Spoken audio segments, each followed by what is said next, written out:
Hello students, chemistry world में आप लोगों का स्वागत है।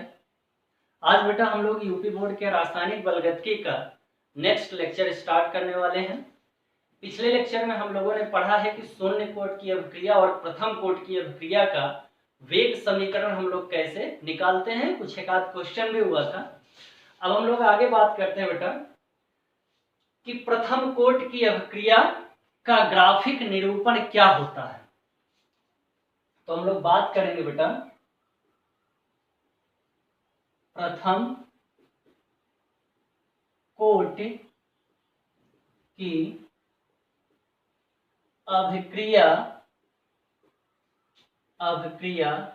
का ग्राफीय या ग्राफिक निरूपण। प्रथम कोट की अभिक्रिया का ग्राफिक निरूपण देखते हैं बेटा क्या होता है। तो इसमें सबसे पहले बात करते हैं बेटा वेग तथा सांद्रता के मध्य ग्राफ। वेग तथा सांद्रता के मध्य ग्राफ। वेग तथा सांद्रता के मध्य ग्राफ। वेग तथा सांद्रता के मध्य ग्राफ की बात करें बेटा तो आप हमेशा याद रखिएगा कि ग्राफ हमेशा दो यूनिट के बीच में बनाया जाता है और हमें वो दो यूनिट दी गई है। कौन कौन सी? अभिक्रिया का वेग और अभिक्रिया की सांद्रता। और आपको पता है बेटा कि ग्राफ टू डायमेंशनल होता है तो हम हमेशा इसे दो एक्सिस के मध्य बनाते हैं, एक एक्स और एक वाई। अगर हम लोग एक्स और वाई की बात करें बेटा तो ये एक्सिस हो गई x और ये एक्सिस हो गई हमारी y। अभिक्रिया ले ले बेटा तो a is equals to p हुआ। अभिक्रिया क्या हो जाएगी? a is equal to p। अगर हम इसकी दर लिखें, वेग लिखें तो r is proportional to concentration of a। Proportionality को हटा दे बेटा, r is equals to k into concentration of a आ जाएगा। क्लियर है यहाँ तक? तो ये जो इक्वेशन बन रही बेटा, ये इक्वेशन बन रही है y is equals to mx। y is equals to mx के तरीके से, यानी एक सीधी रेखा का इक्वेशन बन रहा है। तो हम मान लेते हैं बेटा कि ये जो वैल्यू है ये सांद्रता है, सांद्रता, और ये जो वैल्यू है वो किसका है? वेग का। यानी ऊपर जाएंगे वेग बढ़ेगा बेटा, लेफ्ट टू राइट चलेंगे तो सांद्रता बढ़ेगी। और ये जो इक्वेशन निकल के आई है y is equals to mx की तरीके से बिहेव कर रही, व्यवहार कर रही है। तो इसका जो ग्राफ आएगा एकदम ओरिजिन से स्टार्ट होगा और ग्राफ कैसा जाएगा बेटा? एकदम सीधी रेखा में ग्राफ ऊपर निकल जाएगा। क्लियर है यहां तक? चलिए, अगर हम इसके स्लोप की बात करें बेटा तो हम यहां से इसको मिला लेते हैं। मिल गया, ये वैल्यू हो गई बेटा हमारी a। क्लियर है यहां तक? ये वैल्यू हो गई बेटा b और ये वैल्यू क्या हो गई? c। अगर हम इसके स्लोप की बात करें बेटा, इसके स्लोप की बात करें तो ये हो जाएगा हमारा, ये जो स्लोप हो जाएगा बेटा BC अपॉन, ये जो स्लोप हमारा निकल के आएगा बेटा AC अपॉन BC। क्या निकल के आएगा? AC upon BC। और ये किसके इज इक्वल टू आ जाएगा बेटा? के, एक कांस्टेंट, एक नियतांक वैल्यू के इज इक्वल टू आ जाएगा और ये ग्राफ हमारा सीधी रेखा में निकल जाएगा। और अगर हम इस ग्राफ के किसी भी पॉइंट से बेटा टाइम को मैच करें और कॉन्सेंट्रेशन को मैच करें तो ये कांस्टेंट वैल्यू, एक नियत वैल्यू में ग्राफ क्या हो जाएगा? बढ़ता जाएगा। क्लियर बेटा यहां तक? कोई दिक्कत किसी को? चलिए, अब इसके बाद जो हम लोग ग्राफ पढ़ने वाले बेटा, वो जो ग्राफ है वो ग्राफ सांद्रता और समय के मध्य बना है। वो ग्राफ किसके मध्य बनेगा? सांद्रता और समय के मध्य। उस ग्राफ को हम लोग बनाएंगे सांद्रता और समय के मध्य।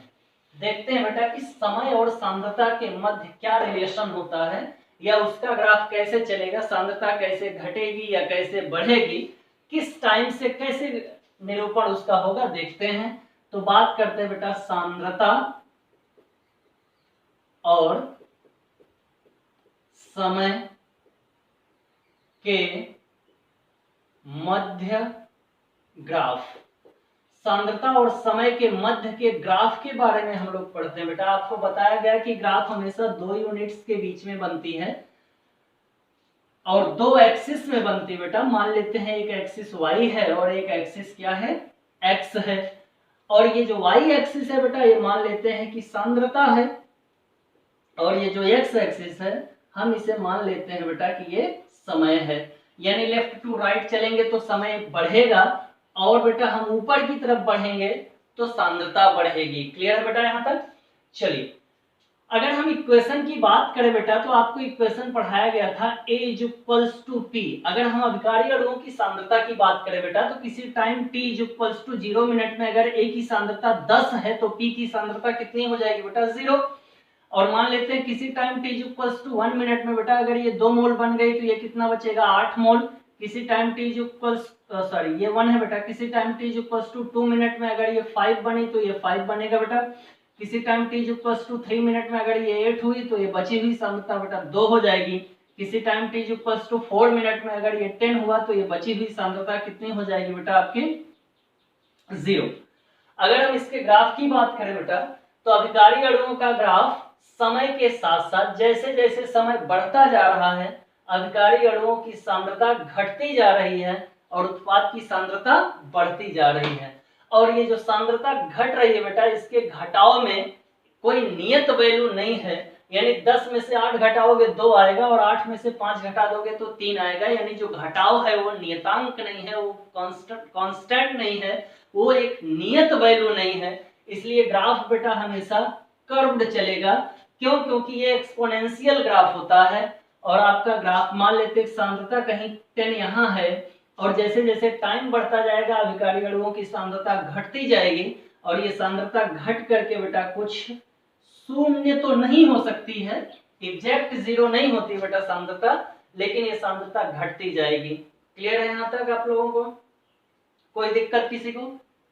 चलिए आगे बढ़ते हैं बेटा, अगले ग्राफ के बारे में बात करते हैं। तो log base 10 concentration of A और समय के मध्य ग्राफ बनाते हैं। अगला ग्राफ बनाते हैं बेटा, log base 10 concentration of A तथा समय के मध्य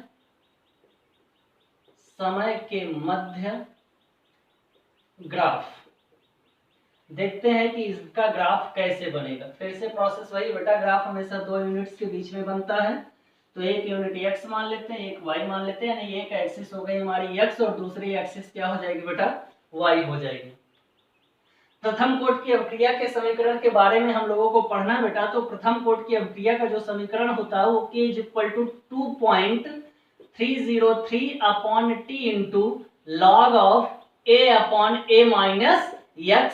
ये हम लोग पढ़ चुके हैं। यहाँ पे बेटा प्रारंभिक सांद्रता को हम लोग कंसंट्रेशन ऑफ A मान ले रहे हैं, और बची हुई सांद्रता को कंसंट्रेशन ऑफ A नॉट मान ले रहे हैं। बस इतना अंतर करना हम लोगों को। कोई दिक्कत बेटा यहाँ तक? अगर हम लोग यहाँ से log A की वैल्यू कैलकुलेट करें बेटा, तो ये आ जाएगा log concentration of A upon concentration of A naught, log concentration of A upon concentration of A naught is equals to K into T. चूंकि बेटा यहाँ पे ये देखो t का इधर हो, चूंकि t यहाँ डिवीजन में है तो t यहाँ मल्टीप्लाई हो जाएगा, K इंटू टी अपॉन 2.303 ये निकल के आ जाएगा। अगर हम इसको इधर कर देते बेटा तो वैल्यू नेगेटिव हो जाएगी। नेगेटिव इसलिए हो जाएगी क्योंकि इसकी सांद्रता घटेगी। क्लियर है बेटा? और इसके ग्राफ की बात करें तो इसका ग्राफ कुछ इस तरीके से रिप्रेजेंट किया जाएगा। इसके स्लोप की बात करें बेटा, तो इसका स्लोप अगर हम लोग डिफाइन करेंगे तो हम यहाँ से इस वैल्यू को कुछ ऐसा मिला लेते हैं, और इस पॉइंट को मानते हैं बेटा A है, इस पॉइंट को मानते हैं बेटा B है, और इस पॉइंट को हम लोग क्या मान लेते हैं, C है। तो इसके स्लोप की बात करें बेटा, तो इसका स्लोप जो निकल के आएगा वो आएगा BC अपॉन AC। क्या निकल जाएगा बेटा, BC अपॉन AC। और BC अपॉन AC जो आएगा वो आएगा बेटा minus of K upon 2.303। Clear है यहाँ तक? कोई दिक्कत किसी को? नोट कर लो। चल बेटा आगे बढ़ते हैं। आगे हम लोग बात करते हैं कि प्रथम कोट की अभिक्रिया के समीकरण का लक्षण क्या होता है। किसी भी अभिक्रिया को देख करके, पहले मैंने बताया था बेटा, किसी भी अभिक्रिया को देख करके उसकी कोट डिफाइन नहीं की जा सकती है।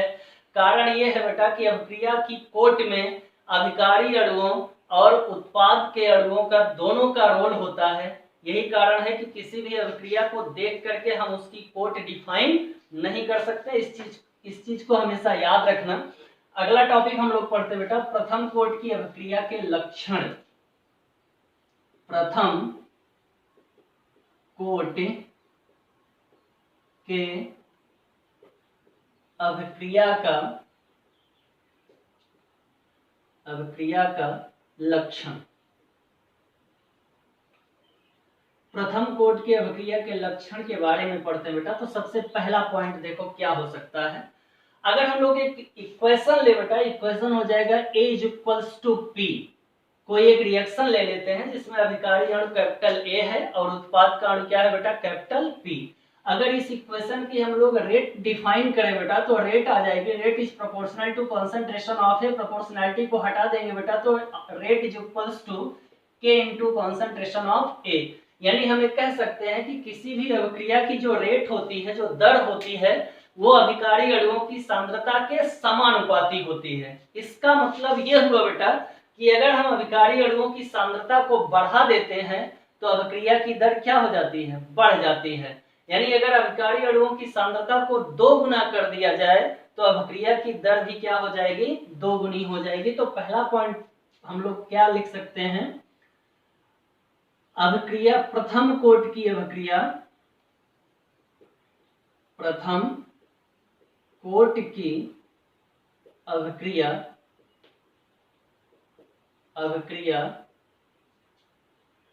का वेग अभिकारी अणुओं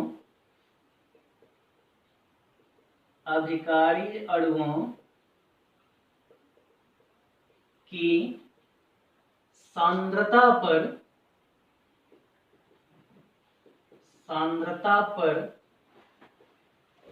निर्भर करती है। सांद्रता पर निर्भर करती है। अर्थात सांद्रता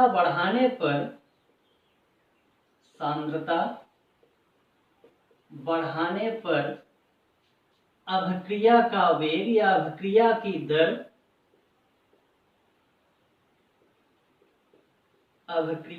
दर बढ़ जाएगी।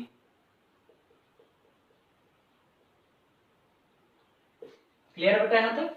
चलिए दूसरे पॉइंट की बात करते हैं कि हम और कुछ क्या समझ सकते हैं। तो याद रखना बेटा, जो अभिक्रिया, प्रथम कोट की अभिक्रिया का जो मात्रक होता है वो होता है समय इनवर्स। अब ये समय बेटा मिनट में हो सकता है, सेकंड में हो सकता है, घंटे में हो सकता है, साल में हो सकता है। तो समय इनवर्स ले लेते हैं। तीसरा पॉइंट हम लोग क्या कह सकते हैं, सोचो। तीसरा पॉइंट हम लोग क्या कह सकते हैं बेटा, कि जो प्रथम कोट की अभिक्रिया है उसका अर्धायु प्रारंभिक सांद्रता पर निर्भर नहीं करती है। तो हम लोग लिखेंगे बेटा, लिखिए, प्रथम कोट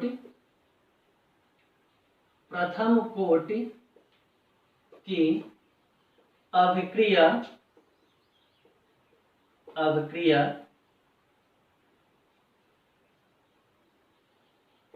की अर्ध आयु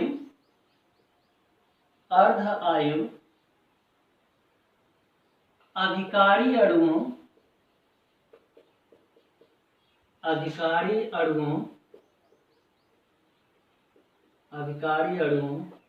की प्रारंभिक सांद्रता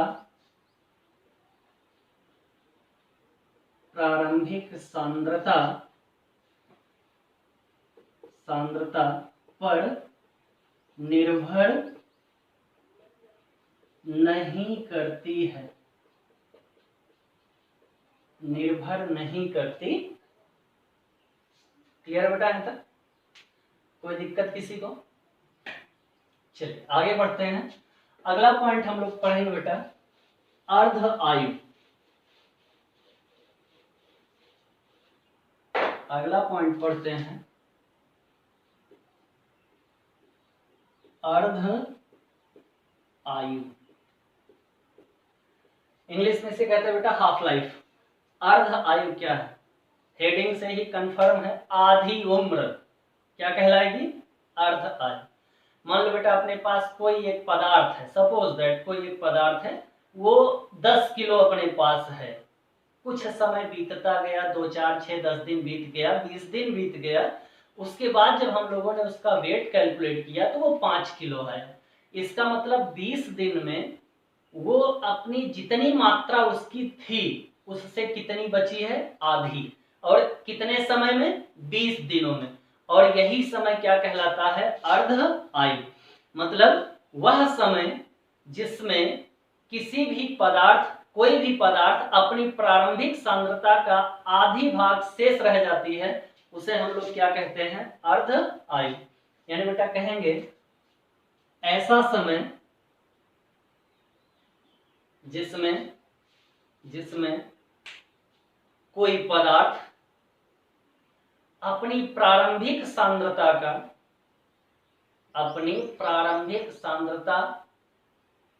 की आधी मात्रा शेष रह जाती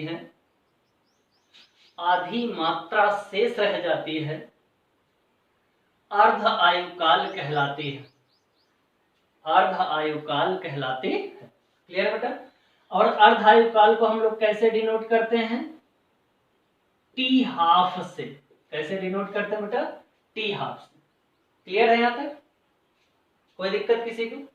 चलिए अब हम लोग बात करते हैं बेटा प्रथम कोट की अभिक्रिया का अर्धायु काल। प्रथम कोट की अभिक्रिया का अर्ध आयु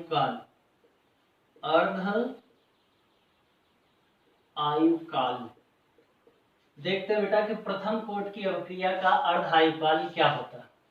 तो प्रथम कोट की अभिक्रिया का समीकरण क्या होता है बेटा? K = 2.303 upon T into log of base 10 A upon A minus x। यही तो हम लोग निकाल चुके हैं बेटा। चलिए अब हम लोग अर्ध आयु की बात करेंगे बेटा, तो इस T को इधर कर देते हैं, K को इधर कर देते हैं, तो समीकरण क्या निकल के आ जाएगा? T = 2.303 upon K into log of base 10 A upon A minus x। अब बेटा देखो स्मॉल a क्या है? प्रारंभिक सांद्रता। और इसके बाद अर्धायु काल क्या कहती है कि प्रारंभिक सांद्रता का आधा बचे। प्रारंभिक सांद्रता कितना है? a, इसका आधा बचेगी तो क्या हो जाएगा बेटा? a/2। क्लियर है यहाँ तक? और ये क्या हो जाएगी बेटा? t half. क्लियर बेटा? a से ये कैंसिल आउट आएगा log 2 को ऊपर करेंगे तो आ जाएगा बेटा log 2। आगे अगर हम लोग बात करें, इसको सॉल्व करें, तो इसको सॉल्व करने के बाद हमें मिल जाएगा T half = 2.303 upon K into log of base 10। A से कैंसिल आउट, 2 ऊपर चला जाएगा बेटा तो ये हो जाएगा log 2। और log 2 की वैल्यू रखोगे बेटा तो log 2 की वैल्यू होती है 0.3010। तो यहाँ पे log 2 की वैल्यू रखेंगे और सॉल्व करने के बाद कुछ इस तरीके से हमारे सामने निकल के आएगा। तो ये हो जाएगा बेटा T half = 2.303 upon K into log of base 10। अगर log 2 की वैल्यू रखेंगे बेटा तो log 2 को हटा देंगे, यहाँ पे हो जाएगा मल्टीप्लाइड बाय 0.3010। इसको सॉल्व करेंगे बेटा तो T हाफ निकल के आ जाएगा 0.698 अपॉन K। और ये जो वैल्यू निकली है लाल, इसे हम कहते हैं, इसे क्या बोलते हैं? अर्ध आयु काल। प्रथम कोट की अभिक्रिया का अर्ध आयु काल। कोई दिक्कत किसी? कोई परेशानी? खांसी बुखार जुकाम नजला कुछ? बाकी की क्लास बेटा कल।